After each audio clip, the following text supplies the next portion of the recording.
네, 여러분 안녕하세요. 반도체와 고분자화학 기초 설계 및 실험. 이번 주차는 이제 XRD에 대해 살펴볼 시간입니다. 우리가 이제 앞에서 일렉트론을 인풋으로 사용해서 일렉트론을 아웃풋으로 시그널로 얻어서 분석하는 장비인 SEM과 TEM에 대해 살펴봤었잖아요. 그래서 이번에는 이제 인풋으로 엑스레이를 사용하는 그리고 아웃풋으로 엑스레이가 나오는 XRD에 대해서 살펴보는 시간을 가질까 합니다. 이러한 XRD를 우리가 사용하는 목적이 뭐냐라고 하면 가장 큰 주요 목적은 페이지 어널리시스예요. 즉 내가 분석하고자 하는 물질이 어떠한 상을 가졌느냐를 보겠다라는 거죠. 그래서 이런 페이지 어널리시스는 기본적으로 이 물질의 크리스탈 스트럭처를 기반으로 하고 있습니다. 그래서 우리가 크리스탈 스트럭처라는 것은 이미 여러분들이 2학년 과목에서 결정구조 및 액성 과목에서 이미 배웠죠. 그렇죠? 그래서 우리가 가장 쉽게 세븐 크리스탈 시스템 7결정계로 구분을 하게 되고요. 여기서 이제 조금 더 세분화되게 되면 이제 14개의 브라바이스 레티스라는 개념으로 우리가 접근을 하게 됩니다. 우리가 이러한 7결정계 시스템과 같은 경우에는 우리 나노신소재 전공을 살리는 경우에는 여러분들이 반드시 알고 있어야 하는 부분이고요. 생각보다 그렇게 어렵지는 않아요. 그렇죠? 그래서 큐빅에서부터 테트라고날, 헥사고날, 트리고날, 올스롬빅 그리고 모노클리닉과 트리클리닉 이렇게 7개로 총 나눠지게 되고요. 각각의 엑시스 즉 세 개의 삼축 좌표계잖아요. 그렇죠? 그래서 우리가 공간상의 삼축 좌표계를 사용을 했을 때 이 삼축 좌표계 상에서 각각의 시스템이 갖고 있는 레티스 파라미터 값이죠. 결국에는 엑시스예요. 그렇죠? x, y, g라는 엑시스를 따라서 유닛셀이 얼마만큼의 길이를 갖고 있느냐라는 걸 우리가 a, b, c로 표현을 하게 되죠. 즉 그 축을 어디서 가로지르느냐가 되는 거고요. 그래서 이 a, b, c라는 축에 놓여져 있는 선분이죠. 파라미터 값의 연관성. 그래서 뭐 큐빅과 같은 경우에는 이 세 축의 길이가 같다. 세 변의 길이가 같다라고 표현을 하게 되죠. 그리고 이렇게 놓여져 있는 세 성분과 각각의 축 간의 각도 관계를 우리가 앵글이라고 표현을 하게 되고요. 이때 A와 B 사이의 각도를 감마, B와 C 사이의 각도를 알파, 그리고 A와 C 사이의 각도를 베타라고 우리가 표현을 하게 됩니다. 이건 우리가 약속을 한 거예요. 이렇게 약속을 했을 때 이제 알파, 베타, 감마 세 개의 축 간 각도 관계가 나오게 되는데 이 각도 관계가 어느 각도 관계를 갖고 있냐에 따라서 또 각기 다른 시스템들로 우리가 구성을 하게 됩니다. 이러한 각각의 시스템 구성 내에서 각각의 축간 거리와 축간 각도 관계가 고유하기 때문에 이러한 고유성에 의해서 우리가 고유한 대칭 요소들을 판별을 할 수가 있죠. 그걸 우리가 유니크 시메트리라고 표현을 하게 되고요. 이러한 유니크 시메트리가 각각의 결정 구조를 나누는 핵심 요소로 우리가 판단을 하게 됩니다. 그래서 우리가 일반적으로는 엑시스와 앵글은 굉장히 쉽게 잘 알고 있어요. 하지만 유니크한 시메트리는 여러분들이 잘 모르죠. 그렇죠? 솔직히 이해하고 암기하고 하는 경우가 많긴 한데 시간이 지날수록 요 유니크한 시메트리는 잘 잊어버리게 됩니다. 하지만 여러분들이 요 유니크한 시메트리를 알고 있어야지만 실질적으로 나중에 뭐에 적용할 수 있냐? 포인트 그룹이나 또는 스페이스 그룹, 우리가 뭐 공간군, 점군 이렇게 부르는데 그 요소를 우리가 이해하기 위해서는 반드시 유니크한 시메트리를 알고 있어야 되고요. 그리고 공간군을 표현할 때 여러분들이 이러한 세븐 크리스탈 시스템이 아니라 14개의 브라바이스를 구성하고 있는 PCIF라고 부르는 그렇죠? 이 네 가지 요소를 통해서 우리가 스페이스 그룹을 만들게 됩니다. 그래서 그러한 요소들을 여러분들이 이해하고 있으면 결정 구조를 내가 어느 정도는 잘 파악을 하고 있다라고 생각을 해도 좋을 것 같습니다. 그러면 다시 분석 장비 쪽으로 한번 넘어와 보도록 할게요. 우리가 계속 보고 있는 똑같은 슬라이드죠. 그렇죠?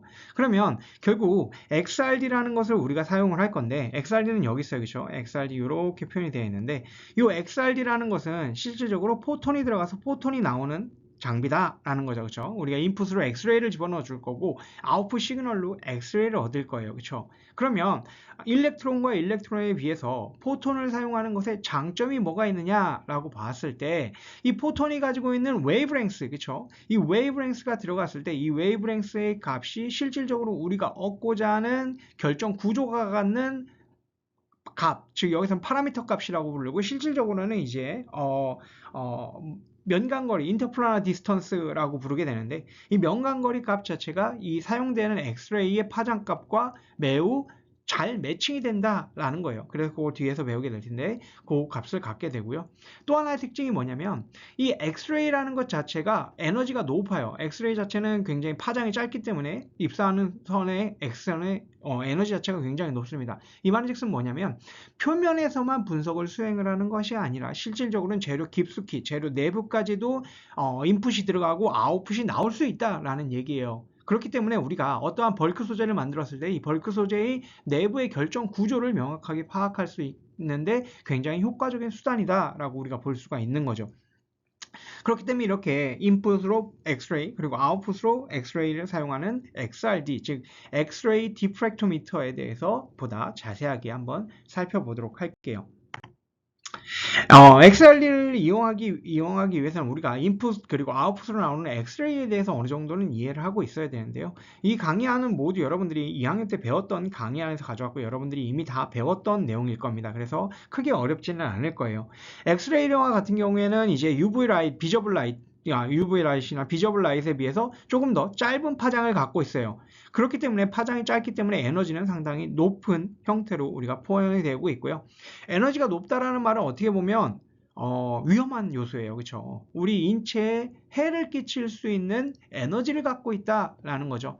그렇기 때문에 우리가 여러분들이 이제 실습을 가서 XRD 실제 장비 앞에 보게 되면 이제 프로텍티브 윈도우가 있습니다. 즉 그게 납성분이 들어가 있는 유리로 되어 있는데 이게 이제 엑스레이를 막아주는 흡수시키는 거예요. 흡수시키는 요소가 이제 포함이 되어 있어서 여러분들이 장비를 실질적으로 사용을 할 때 엑스레이가 여러분 몸에 노출되면 위험하기 때문에 그렇게 보호 장치가 되어 있는 거고요. 실질적으로 그런 얘기 많이 하잖아요. 마이크로웨이브, 즉 오븐이에요. 마이크로웨이브 오븐 여러분들이 그 전자레인지라고 부르는 이 마이크로웨이브 오븐 자체가 실질적으로 돌리고 있을 때, 동작하고 있을 때 여러분들이 그 앞에 가까이 가지 말라라는 얘기 많이 들었을 거예요. 그렇죠? 위험하니까, 몸에 안 좋으니까 가지 말라라고 하는데 그때 사용되는 이 마이크로웨이브의 파장이 이 정도 영역입니다. 심지어 이 정도 영역인데 실제 이 정도 영역인데 위험하다라고 하는 거면 엑스레이는 이 영역에 있단 말이에요. 더 훨씬 더 높아요. 에너지 자체가. 그렇기 때문에 위험해요. 위험하기 때문에 장비가 완전히 멈추고 그 다음에 그 프로텍티브 윈도우를 열고 샘플을 로딩하거나 언로딩하거나 이런 과정들이 이루어져야 된다라는 겁니다. 그래서 굉장히 위험한 장비다라고 보시면 될 것 같아요. 근데 여러분들이 그 프로세스 시퀀스만 정확하게 잘 지켜주면 전혀 위험성이 없기 때문에 그 정도만 잘 지켜주시면 좋을 것 같아요. 그래서 이 엑스레이라는 것은 실질적으로 뭐 렌트겐이라는 사람이 1895년에 발견을 했다라고 되어 있죠. 그래서 뭐 렌트겐에 대한 이런 여러분들이 뭐 과학 뭐 서적이라든지 아니면 기본적인 전공 수업 과정에서 굉장히 많이 봤을 거예요. 그래서 이 엑스레이라는 것이 굉장히 파워풀하기 때문에 파워가 에너지가 높기 때문에 인체를 투과할 수 있다라는 거죠. 그래서 여기 나오면 여기 보게 되면 뭐 사람의 뼈를 볼 수 있는 형태가 되는 거죠. 그래서 여러분들이 이제 뭐 의료용 엑스레이로 갔을 때 이 의료용 엑스레이를 사용하는 이유가 우리 인체 내부를 볼 수 있다라는 거예요. 그렇죠? 인체 내부를 통과할 수 있을 만큼의 강력한 에너지를 갖고 있기 때문에 이런 엑스레이를 이용해서 여러분들의 몸 내부를 관찰할 수 있게 되는 거죠. 이런 렌트겐의 발견 이후에 우리가 실질적으로 이 재료 분석 쪽에서는 이 투과를 보려고 하는 것이 아니라 실질적으로는 재료 내부에서 일어난 어떠한 X선의 회절 현상, 즉 디프랙션을 보기 위해 우리가 이 XRD를 사용을 하는 거거든요. 그럼 이 디프랙션이라는 것은 언제 발견됐냐? 막스 본 라우에라는 사람이 1912년에 이 디프랙션 현상에 대해서 관찰을 했어요. 그래서 이러한 디프랙션을 이용을 해서 우리가 재료의 분석을 수행을 하는 거죠. 그러면 재료의 어떠한 회절 과정을 분석을 하느냐? 이 재료는 결정이라는 구조를 가지고 결정이라는 것을 이루고 있기 때문에 결정이라는 것은 원자들의 주기적인 배열이다라는 것을 여러분들이 이미 알고 있죠. 그렇죠?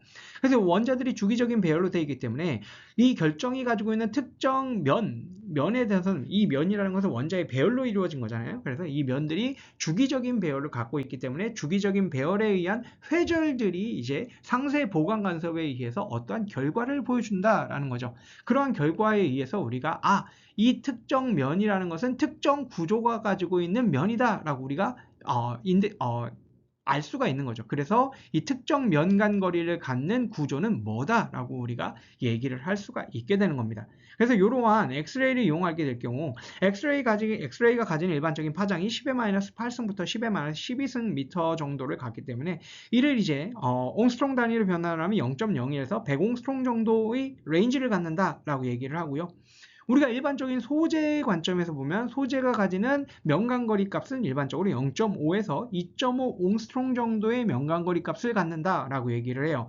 그렇기 때문에 재료가 가지고 있는 면간거리 값을 분석하는데 엑스레이가 효과적으로 이용될 수 있다라는 것을 우리가 확인을 할 수가 있겠죠. 그래서 이 엑스레이라는 것이 재료 분석에 굉장히 효과적이다라고 우리가 얘기를 할 수가 있게 되는 겁니다.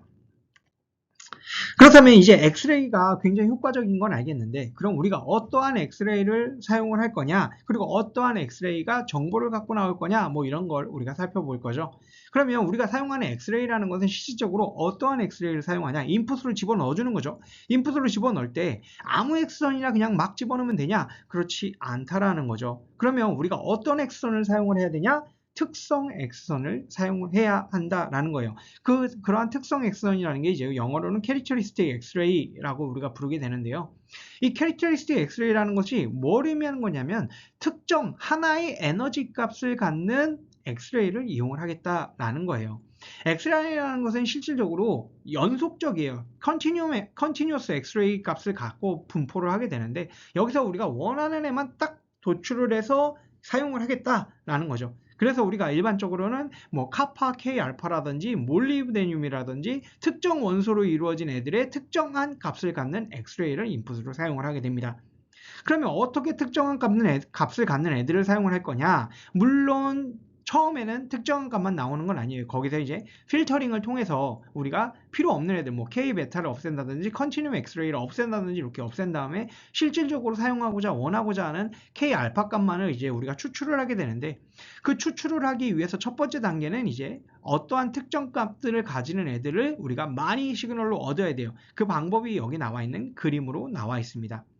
우리가 어떠한 특정 원소라는 것은 핵이 있고 양성자죠. 양성자가 있고 그리고 그 주위를 돌고 있는 이제 일렉트론들이 있어요. 우리가 일렉트론들을 실제 보어이 모델이라든지 뭐 텀스리 모델이라든지 굉장히 러더포드 모델 굉장히 많은 모델들을 배웠지만 실질적으로는 전자들이 구름 형태를 가지고 있는 것이 최근의 현대적인 모델이지만 우리가 보다 쉽게 전자의 에너지 레벨을 이해하기 위해서 전자가 확률적으로 존재할 수 있는 궤도를 이해하기 위해서 다음과 같은 모델을 우리가 쉽게 접하고 있죠. 그래서 전자라는 것은 특정 에너지를 갖고 궤도를 돌고 있다라고 우리가 얘기를 해요. 그렇죠? 그래서 이러한 궤도가 어떠한 궤도냐? K 껍질, L 껍질, M 껍질, N 껍질 뭐 이런 식으로 껍질 상태를 돌고 있다. 쉘이라고 표현하는 껍질을 돌고 있다라고 얘기를 하게 되죠. 그래서 어떠한 특정 궤도에 놓여졌을 때 뭐 우리가 이런 식으로 표현을 하죠. 쉽게 1s2, 2s2, EPS6 뭐 이런 식으로 쭉쭉쭉 표현을 한단 말이죠. 그래서 여기 1번이라고 나와 있는 게 첫 번째 껍질 K가 되는 거고 2번으로 나와 있는 게 L 껍질 뭐 이런 식으로 표현을 해요. 그렇죠? 그래서 K 껍질에는 총 2개의 전자가 위치할 수 있고 L 껍질에는 총 8개의 전자가 위치할 수 있고 뭐 이런 식으로 우리가 쭉 표현을 했단 말이에요. 그렇죠? 그래서 이 특정한 궤도를 돌고 있는 전자에 어떠한 인풋이 들어오게 됩니다.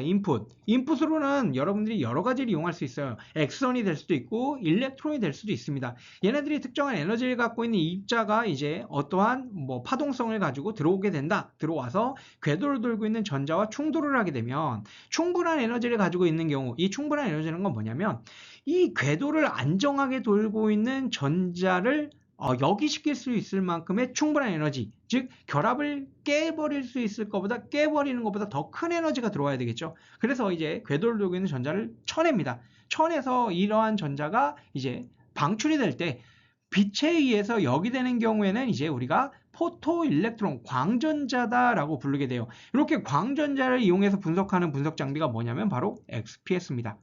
엑스레이를 집어넣어서 포토 일렉트론으로 나오는 애들을 분광학적으로 분석하는 장비라고 해서 엑스레이 포토 일렉트론 스펙트로스코피라고 부르게 되는 거예요. 그래서 그거를 우리가 XPS라고 부르게 되는데, 그거는 이제 여러분들이 다른 수업에서 이제 여러분들이 배우면 되는 거고요. 우리가 중요한 건 요 포토 일렉트론이 아니라 실질적으로 요 과정이에요. 요 쳐내고 나서 이제 빈 곳이 됐을 때부터 이제 시작을 하게 됩니다. 그래서 그 과정을 요 아래에 순차적으로 이렇게 영어로 적어놨는데요. 첫 번째부터 볼게요. Bumbling Electron Strike K-cell Electron 이렇게 되어 있잖아요. 그쵸? K쉘을 돌고 있는 일렉트론을 쳐내게 됩니다. 들어와서 땅 쳐내요. 그 다음에 어떻게 돼요? 이 천에서 나가지는 일렉트론을 우리가 이제 뭐 포토 일렉트론 여기는 표현해놨는데, 포토 일렉트론 광에 의해서 여기 됐다라고 표현을 하는 거예요. 그래서 포토 일렉트론이 튀어나가고 그리고 흡수가 된다라고 이렇게 되어 있죠. 그 다음에 빈자리란 말이에요. 빈자리를 이제 가만히 두지 않고 빈자리를 채우기 위해서 어떠한 현상이 일어나게 됩니다. 이 빈자리를 뭐가 채울 거냐? 그 아우터쉘을 돌고 있는 전자가 이 자리를 채우기 시작을 해요. 그러면 아우터쉘 어디에 있는 전자도 이 자리를 모두 채울 수 있어요. 그래서 L껍질에서도 전자가 들어와서 이 빈자리를 채울 수 있고, M껍질에서도 들어와서 채울 수 있습니다. 그 외곽에서도 채울 수 있어요. 그렇게 외곽에 있는 전자가 이 껍질을 채우게 되는데, 여기서 문제는 뭐냐면 K껍질을 돌고 있던 전자가 가지는 에너지와 L껍질을 돌고 있던 전자가 가지는 에너지의 차이가 발생하면 에너지 디퍼런스가 발생을 하게 된다는 거예요. 그 에너지 디퍼런스를 뭘로 방출을 하느냐가 이제 또 다른 문제점이 됩니다. 문제점은 아니고 현상이 되는 거죠. 이 가지고 있던 에너지를 특정한 값이죠. 결국 K껍질도 특정한 값이고 L껍질도 특정한 값이기 때문에 그 특정한 값을 차이를 뭘로 방출하느냐? 엑스레이로 방출할 경우에 우리가 이걸 특성 X선이라고 부르게 되고요. 이 에너지를 다른 궤도를 돌고 있던 전자를 방출하는 데 쓴다. 이런 것도 가능합니다. 이걸 우리가 이제 나중에 배우게 되면 이제 오제 일렉트론이다라고 이렇게 부르게, 오제 일렉트론 또는 오제 일렉트론이랑 또 뭐가 있죠? 다른 범위의 존재도 존재를 하는데, 이런 것들은 우리가 이제 XPS에서도 쓰게 되고요. 이런 데서 우리가 활용을 하게 될 거예요. 그래서 여기서는 지금 이제 요 두 개의 궤도 차이, 궤도 에너지 차이에 해당되는 에너지만큼을 엑스레이로 방출을 한다. 그게 바로 캐릭터리스틱 엑스레이다라는 거예요. 그때 그러면 L각에서 K각을 채울 때 차이만큼 방출한 애를 우리가 이제 K알파라고 부를 거고요. M각에서 K각을 채울 때만큼 방출되는 에너지를 우리가 K베타라고 부를 겁니다. 그러면 M각에서 L각을 채울 때는 어떻게 되느냐? 얘는 이제 L알파가 돼요. 이런 식으로 우리가 이제 범위를 확장을 시켜 나가는 거죠. 그렇죠? 그래서 보게 되면 K알파가 가지는 에너지 자체가 K베타보다는 커요. 왜냐? 얘의 에너지 차이가 더 크기 때문이죠.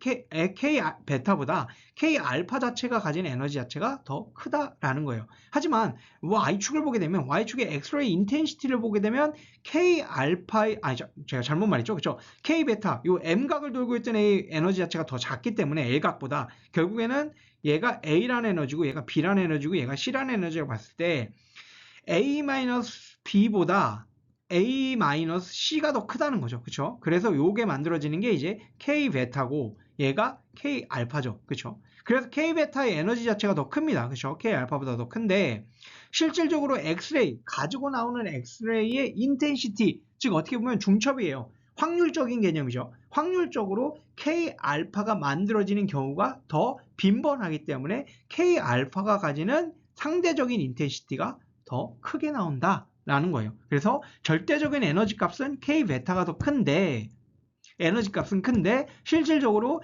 강도의 측면에서 봤을 때는 K알파 X선이 더 크게 나온다 라는 거죠. 그래서 이 관점에 대해서 여러분들이 혼란을 하지 마시고 잘 분리해서 생각을 해주시면 좋을 것 같습니다. 그래서 엑스레이라는 것을 우리가 쭉 보게 되면 실질적으로 여기 프리머리 일렉트론이라고 있는데, 프리머리 소스라고 보시면 돼요. 프리머리 엑스레이가 될 수도 있고 프리머리 일렉트론이 될 수도 있고, 다양한 인풋 소스들이 이렇게 들어왔을 때 실질적으로 샘플에서부터 시그널이 나오기 시작을 할 텐데, 시그널이 나오는 경황을 보면 이렇게 되어 있습니다. 샘플의 서피스부터 나오는 애들이 대략적으로 초록색, 가장 근처에서 나오는 이 초록색을 보게 되면 세컨더리 일렉트론이라고 되어 있죠. 여기 제가 하나를 안 봤는데 실질적으로 더 검은색이 하나 더 있어요. 실질적으로 보게 되면 여기 보면 검은색 영역이 보면 이 검은색 영역이 오제 일렉트론이다 라고 되어 있죠. 그쵸? 이 오제 일렉트론이라는 것은 앞에서 잠깐 얘기했었는데 외곽 껍질을 돌고 있던 전자가 내각 껍질의 빈자리를 채우면서 그 차액만큼 발생한 에너지를 어디에 쓰느냐? 최외곽을 돌고 있던 또는 그 준하는 외곽 궤도를 돌고 있던 전자를 방출시키는 데 씁니다. 그걸 우리가 이제 오제 일렉트론이다 라고 부르게 돼요. 그래서 여러분들이 나중에 요거에 관련된 수업을 시행을 하시면 조금 더 자세하게 들을 수 있을 거예요. 그 말인즉슨 뭐냐면 외곽 전자를 돌고 있는데 에너지가 쓰이기 때문에 그만큼 쉽게 방출되기가 어렵다라는 얘기예요. 그 표면에서만 방출될 수 있다라는 겁니다. 그래서 그 샘플의 리얼 서피스 영역에서만 방출되는 일렉트론들을 우리가 이제 오제 일렉트론이다라고 부르는 거고요. 그 다음으로 일반적으로 우리가 SEM 수업에서 배웠던 것처럼 샘플의 표면 근처 영역에서만 시그널이 나오는 걸 우리가 이제 세컨더리 일렉트론 또는 그보다 조금 더 깊은 데서 나오는 걸 우리가 이제 BSE, 백스캐터리드 일렉트론. 왜냐? 핵과 충돌, 탄성 충돌 영역을 가지기 때문에 들어간 에너지를 가지고 거의 동일한 에너지를 갖고 나온다라는 말이죠. 그렇죠? 그렇기 때문에 에너지가 높기 때문에 조금 더 깊은 곳에서부터 정보가 나올 수가 있다라는 거예요. SE와 같은 경우에는 이네라스틱 스캐터링이 일어나기 때문에 에너지를 잃는단 말이에요. 에너지를 잃기 때문에 깊은 곳에서부터 나오려면 에너지가 충분해야 되는데 그만큼 충분하지 않기 때문에 조금 더 서피스 영역에서 나오는 거고요. BSE는 조금 더 깊은 영역에서 나온다라고 보시면 될 것 같아요. 그에 반해서 이 엑스레이라는 것 자체는 에너지가 굉장히 높아요. 엑스레이 자체는 굉장히 에너지가 높기 때문에 샘플에 조금 더 깊은 곳에서 튀어나오기 시작을 합니다. 그렇죠? 그래서 초록색으로 표현되어 있는 것이 이제 엑스레이 여기 있네요. 그렇죠? 캐릭터리스틱 엑스레이가 이제 조금 더 깊은 곳, 그리고 뭐 컨티늄 엑스레이는 조금 더 깊은 곳, 뭐 이런 식으로 되어 있죠. 그렇죠? 그래서 일반적인 일렉트론이 가지고 나오는 시그널의 뎁스보다 이 엑스레이가 가지고 수 있는 뎁스가 더 정보가 더 깊다라고 우리가 얘기를 하는 거죠. 대신에 단점은 또 있어요. 그렇죠?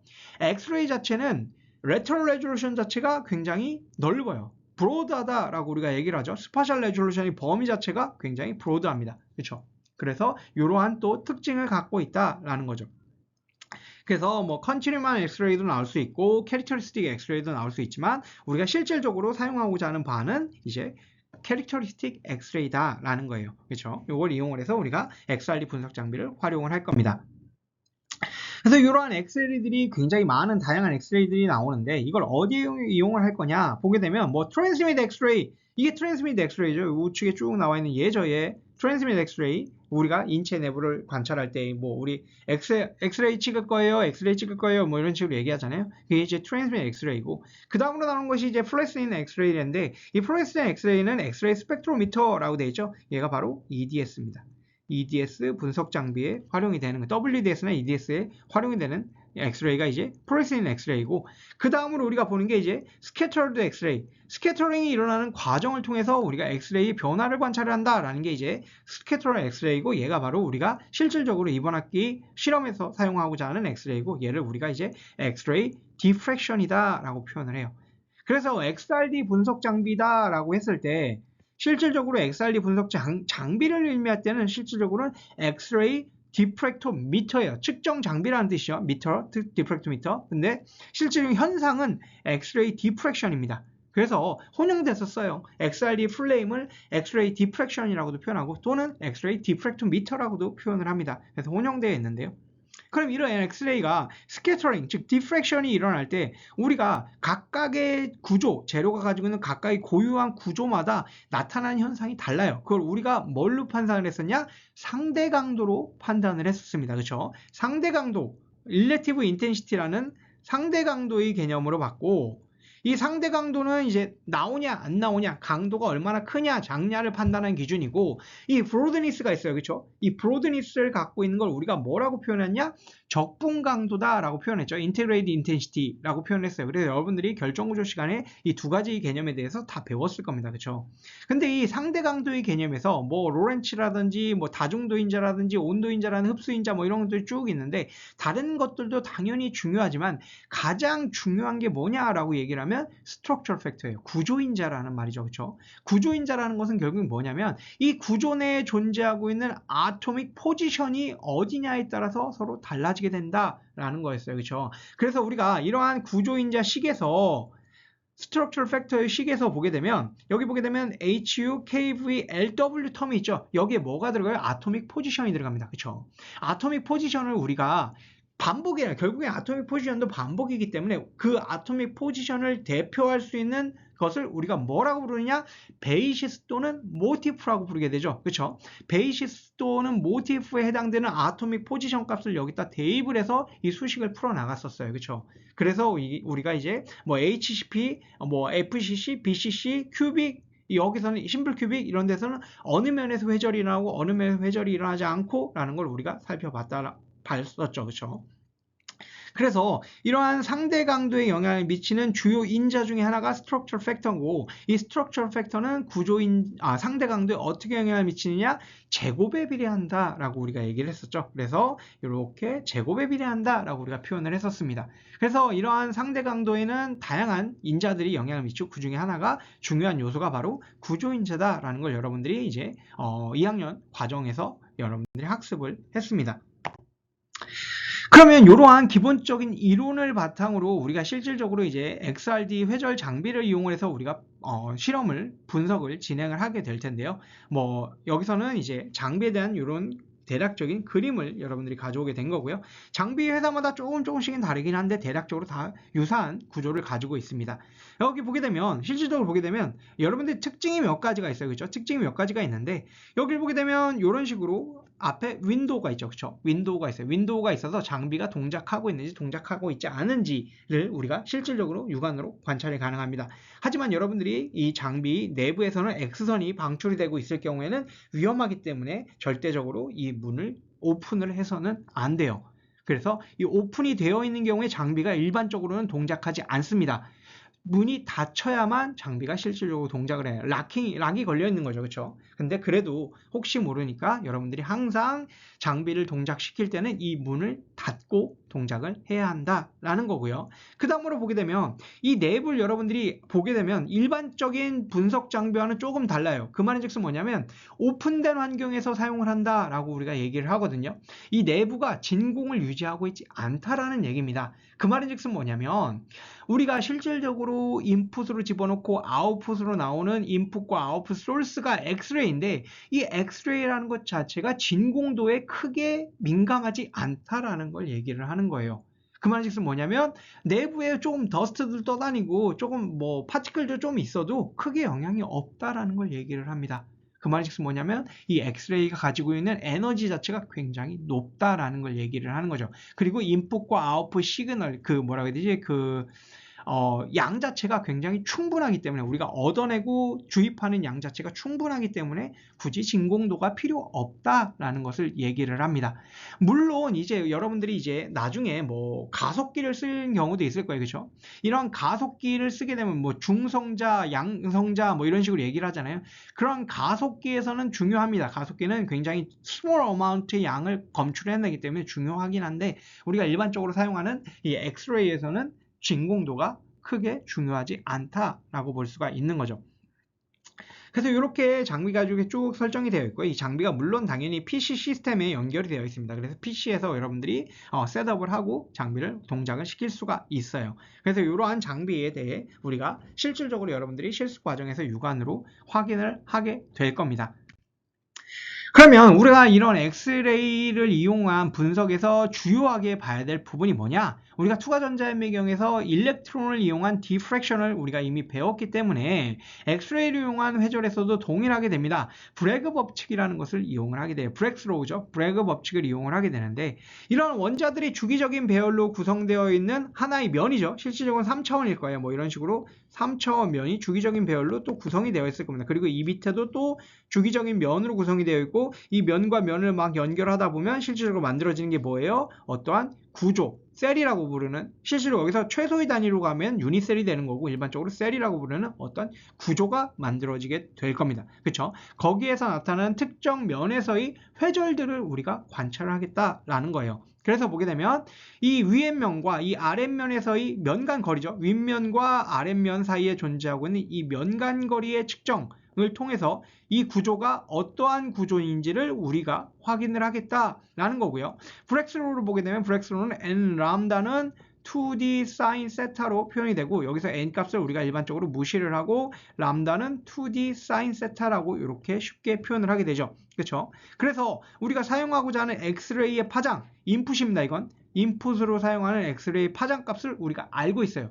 특정한 값이기 때문에 이건 알고 있고 이 세타 값을 측정을 하는 거예요. 세타를 0도부터 뭐 몇 도까지 각각 점점점점점 세타의 범위를 넓혀가면서 측정을 하면서 특정 세타 값에 어떠한 시그널이 나온다. 그러면 그 시그널이 나온 세타 값을 우리가 기록을 하게 되는 거죠. 그래서 얘는 측정을 합니다. 세타 값을 측정을 하게 되면 미지수가 이제 하나 남아요. 뭐가 남죠? D가 우리가 미지수로 남게 되죠. 그러면 이 값 알고 이 값을 알기 때문에 계산을 통해서 이 값을 우리가 확인을 할 수가 있게 되죠. 그렇죠? 이 특정한 D값을 확인하면 특정 구조에서 갖는 면간거리 값이 맞는지를 우리가 비교를 통해서 확인을 할 수가 있게 되는 거죠. 그래서 이 구조가 어떠한 구조인지를 우리가 판단을 내릴 수가 있게 되는 것이 바로 엑스레이 디프랙토미터법이 되겠습니다. 그래서 이론 자체는 크게 어렵지 않아요. 그렇죠? 이론 자체는 크게 어렵지 않지만 물론 XRD를 이용을 해서 다양한 분석, 구조 분석을 하게 됩니다. 그래서 뭐 얼마나 정렬이, 오리엔테이션이 어떻게 되어 있고 크리스탈리니티가 어떻게 되어 있고 뭐 파티클의 사이즈가 어떻고 뭐 또 뭐 릴레이션십, सब스트레이트랑 필름의 릴레이션십이 어떻고 막 이런 굉장히 다양한 분석들을 많이 한단 말이에요. 많이 하는데 우리가 이번 학기 실험을 통해서 주로 분석하게 될 건 뭐냐면 페이즈 어널리시스, 상이 어떤 상이냐를 첫 번째로 분석을 할 거고요. 그 다음에는 이 상으로 만들어진 나노 입자의 크기가 대략적으로 어느 정도를 갖느냐라는 걸 우리가 분석을 할 겁니다. 그래서 이러한 과정들을 거치게 된다라고 보시면 되고요. 그러면 상이 어떻게 되느냐라고 봤을 때 여러분들이 TiO2 나노 입자를 합성을 했잖아요. 그렇죠? 근데 이 TiO2라는 나노 입자라는 것은 온도에 따라서 각기 다른 상을 가져요. 그래서 여러분들이 어떠한 특정 온도에서 이러한 TiO2 나노 파티클을 합성을 했을 거고 그 온도에서 만들어진 TiO2가 어떠한 페이즈를 갖고 있냐를 첫 번째로 여러분들이 분석을 하게 될 겁니다. 그 다음에 이 각각의 상에서 만들어진 프로파일, 즉 XRD 결과를 바탕으로 해서 내가 만든 나노파티클의 입자가 이 크기가 대략적으로 어느 정도이냐를 판단을 하게 되는데 그걸 우리가 이제 슐러 포뮬러 공식을 이용해서 판단을 할 거고요. 그렇게 슐러 포뮬러 공식을 이용을 해서 판단된 나노 입자의 크기를 우리가 실질적으로 육안으로 다시 한번 확인을 하는 게 이제 SEM이나 TEM에서의 나노 입자의 크기 분석이 되겠습니다. 그래서 여러분들이 실질적으로 각각의 장비가 갖는 어떠한 장점이 있고요. 그 각각의 장비의 대략적으로 판단할 수 있는 부분들이 있어요. 그래서 XRD는 상분석에 정확히 특화되어 있는 장비지만 입자의 크기를 판단하는 데는 정확한 분석 장비는 아니에요. 하지만 대략적으로 넓은 범위에 있는 입자의 크기들을 빠르게 판단할 수 있는 효과적인 장비죠. 그럼 그걸 조금 더 정확하게 판단을 하기 위해서는 어떻게 하냐? SEM이나 TEM을 통해서 직접 육안으로 입자 하나하나의 크기를 확인을 하게 되는 거죠. 그래서 그러한 여러 가지 분석 장비들을 통합적으로 분석 결과를 통합을 해서 여러분들이 최종적인 결론을 내릴 수 있는 과정으로 여러분들이 수업을 진행을 하게 됩니다. 그러면 우리가 기본적으로 어떠한 물질, 여러분들이 TiO2겠죠. TiO2에 대한 XRD 분석을 통해서 결과를 얻었을 때 이 결과를 해석을 해야 되잖아요. 그렇죠? 그럼 해석을 하기 위해서는 우리가 아무것도 없는 정보 상태에서 해석을 하는 건 굉장히 어려워요. 그렇죠? 그러면 이게 내가 분석한 입자가 어떠한 루타일 구조의 TiO2인지 아나타제 구조의 TiO2인지를 판단을 하기 위해서는 레퍼런스 데이터가 필요를 하게 됩니다. 그 레퍼런스 데이터를 우리가 일반적으로 JCPDS 카드 또는 ICDD라고 부르게 되는데요. 이 JCPD 카드나 ICDD는 뭐 어떻게 보면 과거의 카드 형태냐 아니면 ICD는 이제 데이터 온라인상에 업로드가 되어 있는 데이터 형태냐 뭐 요의 차이인데요. 이 JCPDS 카드를 통해서 우리가 판단을 하게 되는데 이 JCPDS 카드를 우리가 어떻게 읽는지를 읽어 나갈 수 있는지를 여러분들이 능력을 갖추고 있어야지만 실질적으로 레퍼런스 데이터랑 비교를 할 수가 있다라는 얘기가 되겠죠. 그래서 제가 여기 대표적인 뭐 J10DS 카드를 하나 가져왔는데요. 여기 보게 되면 이런 카드에는 굉장히 다양한 정보를 포함을 하고 있습니다. 그래서 하나하나 여러분들 이미 배웠던 내용이기 때문에 하나하나 좀 빠르게 보도록 할게요. 1번 여기 나오는 5-628이라고 나와 있는 요 부분이 뭘 의미하는 거냐? 카드 넘버예요. 파일 넘버죠. 어떻게 보면 파일 넘버고요. 카드 번호입니다. 1년 번호라고 보시면 돼요. 고유한 아이덴티피케이션 넘버다 라고 보시면 되겠죠. 그래서 5-68번을 이용을 했다라는 말은 뭐냐면 이 카드를 이용을 했다라는 걸 함축하고 있다라고 보시면 되겠죠. 그렇죠? 그리고 2번이라는 건 뭐냐면 이제 상대 강도 우리가 X축으로는 세타 결국엔 2세타죠. 2세타의 값을 읽을 거고 Y축으로는 인텐시티 상대 강도예요. AU라는 상대 강도 인텐시티를 읽을 텐데 이 인텐시티 상대 강도가 가장 큰 애 세 개를 표현을 해놓은 겁니다. 그래서 여기 보게 되면 이 아래쪽이 상대 강도를 의미하는 거고 100이 가장 크겠죠. 상대적인 거기 때문에 모든 나오는 시그널 중에 가장 강한 애를 100으로 놓는 거예요. 그래서 100이 나오는 애의 면간거리 값 D가 면간거리를 의미합니다. 이 면간거리 값이 2.8이다. 그리고 그 다음으로 강한 애는 55라는 상대 강도를 갖고 1.99다. 그 다음으로는 15라는 상대 강도 값을 갖고 1.63이다. 이 세 개 가장 큰 인텐시티를 갖는 상대 강도를 갖는 세 개를 표현하는 거고요. 그 다음에 3번 이 3번은 뭐냐 13이라는 인텐시티 상대 강도를 갖고 3.26이라는 명간거리를 갖는다 라고 표현이 되어 있죠. 얘는 명간거리가 가장 큰 애를 표현을 해놓은 겁니다. 3.26이라는 명간거리가 가장 큰 애다 라고 이렇게 표현을 해놓은 거예요. 그런 다음에 이 4번으로 넘어갈게요. 4번은 뭘 의미하는 거냐? 4번은 바로 화학식 또는 물질명을 의미합니다. 여기 NaC라는 건 화학식이고 여기 소듐 클로라이드라는 것은 물질명이죠. 그렇죠? 이렇게 물질명을 적어놓은 거예요. 그럼 여러분들이 TiO2를 분석을 한다. 그럼 여기에 이제 NaCl 대신에 TiO2가 들어가고 여기에는 이제 뭐예요? 이산화 타이타늄이니까 뭐 이산화가 뭐지? 자, 갑자기 다이옥사이드 타이타늄 다이옥사이드가 되겠네요. 그렇죠? 타이타늄 다이옥사이드라는 그 물질명이 들어가 있겠네요. 그렇죠? 이런 식으로 우리가 판단을 할 수가 있는 거고요. 그 다음에 여기 보면 요거 하나는 번호가 없는데 요 4번 영역에 별이 하나가 그려져 있어요. 그렇죠? 이 별이라는 건 뭐냐면 심볼입니다. 심볼. 기호죠. 기호. 기호에는 별이 있을 수도 있고요. 그리고 그 다음이 I가 있을 수도 있고 C가 있을 수도 있고 O가 있을 수도 있어요. 별이라는 건 뭐냐면 신뢰도가 굉장히 높은 high quality 데이터다라는 걸 의미를 하는 거고요. 만약에 I라는 것이 있다. 이 I라는 것은 뭐냐면 이 line indexed 즉 인텐시티가 fairly reliable하다. 즉 어느 정도의 신뢰성을 갖고 있는 데이터다. 그러니까 별보다는 조금 낮은 데이터다라는 걸 의미를 하는 거겠죠. 그 다음에 C라는 건 뭐냐면 calculated data, 즉 이론적인 값을 바탕으로 해서 계산된 데이터다라는 걸 의미를 하는 거고요. 여기는 O라는 것은 low quality 데이터, 즉 신뢰성이 조금 낮은 데이터다라는 걸 의미를 하는 겁니다. 그래서 여기 별이 있기 때문에 얘는 믿음직한 데이터다라는 것을 의미한다라고 보시면 되겠죠. 그 다음 5번으로 넘어오면 5번과 같은 경우에는 어떠한 조건에서 측정을 했느냐를 의미를 하는 거예요. 그래서 보게 되면 우리가 인풋으로 카파 K 알파 1이라는 걸 엑스레이를 집어넣고 이 인풋으로 사용된 엑스레이의 파장은 1.5405 옹스트롱이다 라는 걸 얘기를 하고 있습니다. 그리고 카파 K1을 얻기 위해서 우리가 니켈 필터라는 것을 사용을 했다. 이런 식으로 이제 어떠한 측정 조건에 대한 정보가 여기에 포함이 되어 있는 거고요. 5번을 보게 되면 6번이죠. 이제 6번을 보게 되면 결정학적인 정보가 들어가 있습니다. ABC가 여기서는 이제 큐빅이기 때문에 ABC가 모두 같아요. 그래서 A는 5.64 옹스트롱이고 BC에 대한 정보는 생략이 되어 있죠. 왜냐? 큐빅이기 때문에 여기 큐빅이라는 정보를 갖고 있다라고 되어 있죠. 그리고 얘가 가지는 스페이스 그룹 공간군이죠. 이 공간군은 FM3M이다 라고 되어 있고 스페이스 그룹 넘버 225번이다 라고 표현이 되어 있습니다. 그렇죠? 여러분들이 이미 다 알고 있는 내용이고요.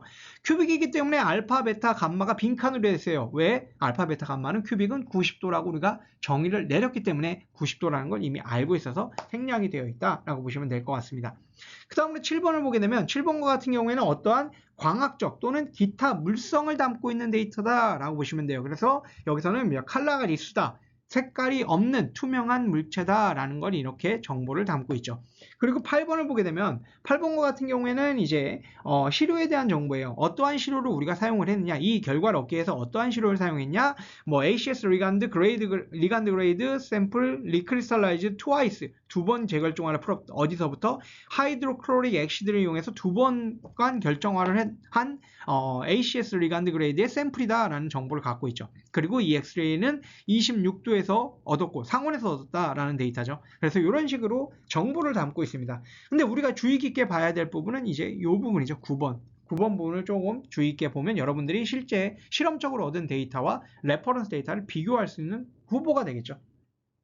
그래서 이렇게 쭉 보면 명간거리가 가장 큰 애부터 순차적으로 쭉 되어 있습니다. 그렇죠? 그래서 명간거리가 쭉 나와 있고, 그리고 이때의 상대 강도 값이 어떻게 나와 있는지도 쭉 나와 있어요. 그리고 이때 해당되는 각각의 면들이 무엇인지도 쭉 나와 있습니다. 그렇죠? 이런 식으로 나온단 말이에요. 그렇죠?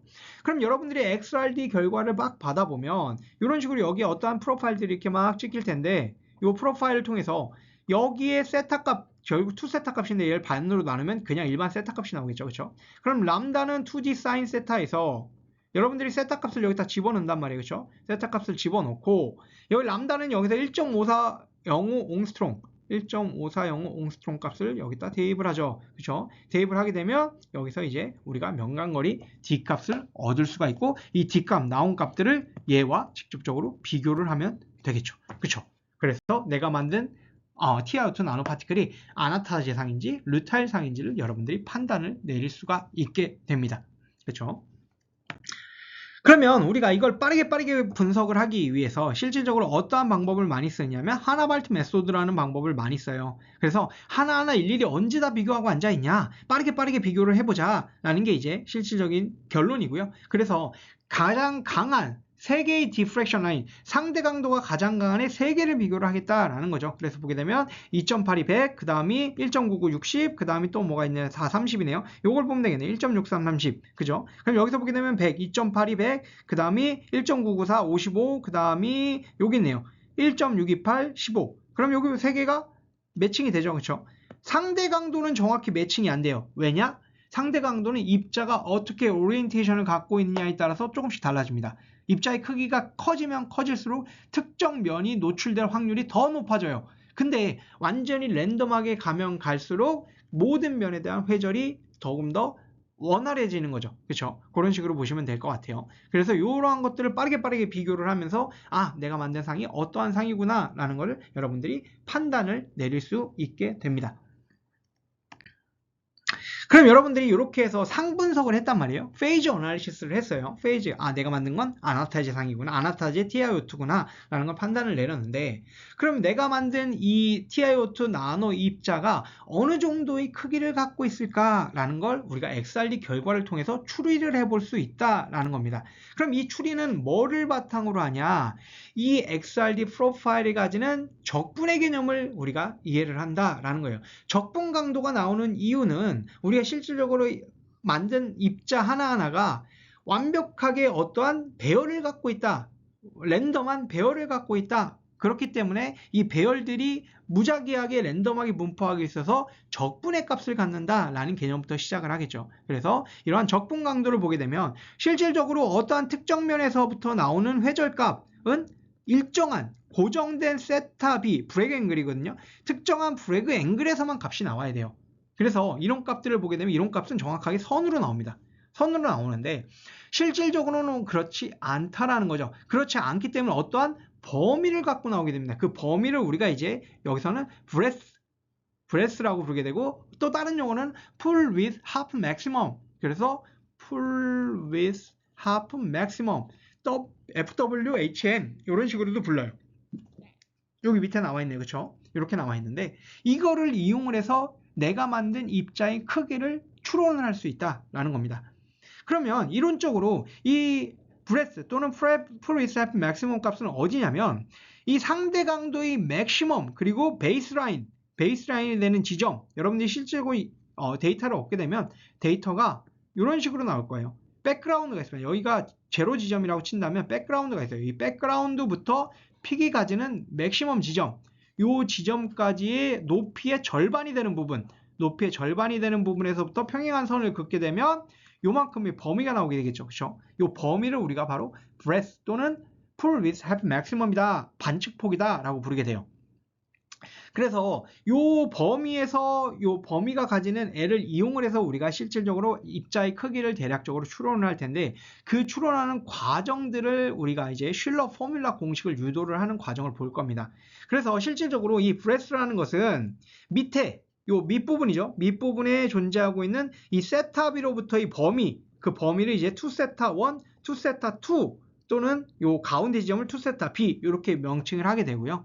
그래서 요 B라는 값은 밑에 범위의 절반이다. 왜냐? 높이의 절반이기 때문에 밑에 범위의 절반이 될 거다라는 요거죠. 결국엔 이등변 삼각형이 있을 때 이등변 삼각형이 절반이 되는 지점, 높이의 절반이 되면 요 길이도 절반이 될 거다라는 거예요. 그래서 그 과정을 통해서 대략적으로 우리가 추론을 들어가는 겁니다. 대략적이에요. 그렇죠? 그래서 2세타 1이 더 크기 때문에 2세타 1에서 2세타 2를 뺀 거의 절반이 된다 라고 이렇게 표현을 해놓은 거고요. 그래서 2와 2가 사라지면 결국 세타 1 마이너스 세타 2가 되게 되겠죠. 그렇죠? 그래서 요걸 이용을 하고, 그 다음에 두 번째로는 이제 여기 사인 법칙이 나오게 되는데, 이 사인 법칙이라는 것은 실질적으로 어떠한 면들이 M이라는 면들이 이렇게 쭉 위치를 하고 있는 0부터 1, 2, 3, 4 쭉 나가서 최종적으로 M이라는 면, 즉 동일한 면들이라는 거예요. 동일한 면들, 격자가 계속 쌓여서 만들어지는 동일한 면들이 쫙 쌓여져 있을 때 실제로 엑스레이가 들어와서 나가고, 그 다음 면도 엑스레이가 들어와 나가고, 들어와서 나가고, 들어와서 나가고, 들어와 나가고 할 때 얘네가 완벽하게 패러럴한 빔들이 들어와야 되는데 그렇지 않다라는 거죠. 완벽하게 패러럴하지 않기 때문에 실질적으로 이렇게 2세타 1과 2세타 2라는 어떠한 브로드니스를 갖고 엑스레이가 측정이 된다라는 거예요. 그래서 이거를 이용해서 우리가 이제 사인 법칙을 풀게 되면 ET sin 1과 ET, T라는 것은 전체적인 여기 T입니다. 이게 전체적인 T 값이에요. 이게 그러니까 결국에 샘플의 thickness를 의미를 하는 거죠. 그리고 만약에 내가 만든 샘플이 필름이 아니라 파티클이다 라고 할 경우에는 파티클 입자의 크기가 되는 거예요. 그걸 통해서 우리가 살펴보게 되는 겁니다. 그래서 ET sin 세타 1은 M 플러스 1 곱하기 람다, ET sin 세타 2는 M 마이너스 1 곱하기 람다로 우리가 표현을 할 수가 있고요. 그래서 이 1번과 2번을 정리를 해서 다시 한번 적게 되면 T sin 세타 1 마이너스 세타 2는 람다로 표현이 되게 되고, 이거 우리가 이제 사인 반각 공식이라고 하네요. 반각 공식을 이용해서 풀게 되면 ET 코사인 이렇게 사인 이렇게가 람다로 정리가 되죠. 그렇죠? 이건 삼각함수 공식을 그대로 풀어준 것 뿐이에요. 그렇죠? 그래서 이렇게 풀어준 삼각함수 공식을 이제 우리가 놓고 다시 또 가정을 하죠. 가정이 아니라 어프록시메이션을 하는 거죠. 어프록시메이션을 하게 되면 실질적으로 세타 1과 세타 2가 결국엔 2세타 1과 2세타 2가 2세타 B랑 엄청나게 큰 차이를 보이진 않는다라는 거예요. 그래서 이 세타 1과 세타 2가 실질적으로는 더하면 2세타 B랑 거의 똑같다 라고 첫 번째 어프록시메이션을 하고요. 두 번째는 세타 1 마이너스 세타 2가 결과론적으로는 세타 B보다는 엄청나게 작다. 즉, 그 폭 자체가 굉장히 작다라는 거죠. 2세타 1과 2세타 2가 결국에는 그 범위가 엄청나게 크진 않다라는 걸 얘기를 하는 거예요. 그렇기 때문에 사인 2분의 세타 1 마이너스 세타 2가 여기서 요거죠. 요거 자체가 굉장히 작아지면, 즉 사인 세타에서 세타가 굉장히 0에 가까워지면 리밋이죠. 리밋으로 보내는 거예요. 리밋 세타가 0으로 갈 때 사인 세타는 결과론적으로 어디로 가냐? 세타 값으로 수렴을 한다라는 거죠. 이거 여러분들이 이미 배웠던 거잖아요. 그렇죠? 그래서 여기에는 사인 값 없어지고 결과적으로 이렇게 나온다라는 거예요. 그럼 위에서 구한 식이 그대로 가져온 다음에 얘에다가 요 위에서 구한 두 가지를 대입을 하는 거죠. 대입을 하게 주게 되면 요 윗부분 세타 1 플러스 세타 2가 뭐에 같아져요? 2세타 B에 같아지기 때문에 여기에다 2세타 B를 집어넣은 거죠. 2세타 B를 집어넣으면 2세타 B를 집어넣으면 2 사라지고 세타 B만 남게 되죠. 그래서 여기에 세타 B가 이렇게 코사인 세타 B로 남는 거고요. 여기에서 이제 사인 2분의 세타 1 마이너스 세타 2가 너무 작아지게 되면 사인은 없어지고 얘만 남게 되죠. 그래서 얘만 이렇게 튀어나온다 라고 보시면 되고요.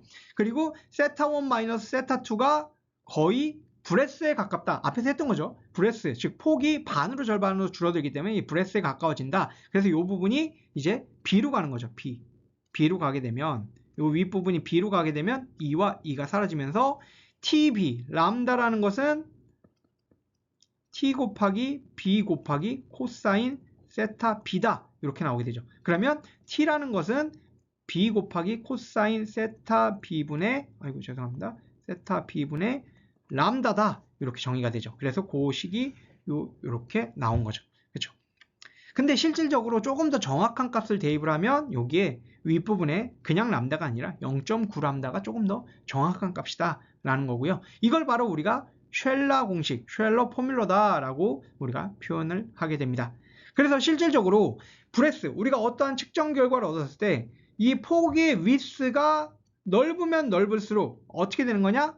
t 값은 점점 작아진다 라고 보시면 돼요. 그 t 값이라는 게 결국에 뭘 의미하는 거냐? 입자 하나의 크기를 의미를 하게 됩니다. 그래서 내가 나노 파티클을 막 이렇게 합성을 했을 때 얘가 굉장히 브로드해진다. 이 폭 자체가 굉장히 브로드해진다는 건 뭘 의미하냐? 얘가 점점 작아진다 라는 걸 의미를 해요. 만약에 입자의 크기가 점점 커지다 보면 폭이 점점 더 샤프해지겠죠. 그렇죠? 샤프해지고 만약에 내가 만든 게 싱글 크리스탈 하나다 라고 할 경우에는 픽이 굉장히 샤프합니다. 굉장히 샤프해져요. 이런 식으로 여러분들이 이해를 하시면 실험적으로 얻은 데이터를 바탕으로 해서 여러분들이 페이즈 어널리시스, XRD를 통해서 페이즈 어널리시스를 할 수 있을 뿐만이 아니라 나온 픽의 브레스 또는 반측폭을 이용을 해서 내가 만든 나노 입자의 크기가 대략적으로 어느 정도에 위치하는지도 여러분들이 판단을 할 수가 있겠죠. 그렇죠? 그리고 나노 입자의 크기나 쉐입을 SEM을 통해서 한 번 더 확인을 할 거고요. TEM을 통해서 구조가 맞는지를 다시 한번 판단을 하고 나노 입자의 크기를 실질적인 하나하나 나노 입자의 크기를 보다 조금 더 높은 배율에서 원자 단위에서 관찰하는 시간을 가질 겁니다. 그래서 오늘 이론 강의는 여기서 마치도록 하고요. 여러분들이 실습 시간에 직접적으로 한번 장비를 보면서 한 번 더 실습을 하도록 하겠습니다. 감사합니다.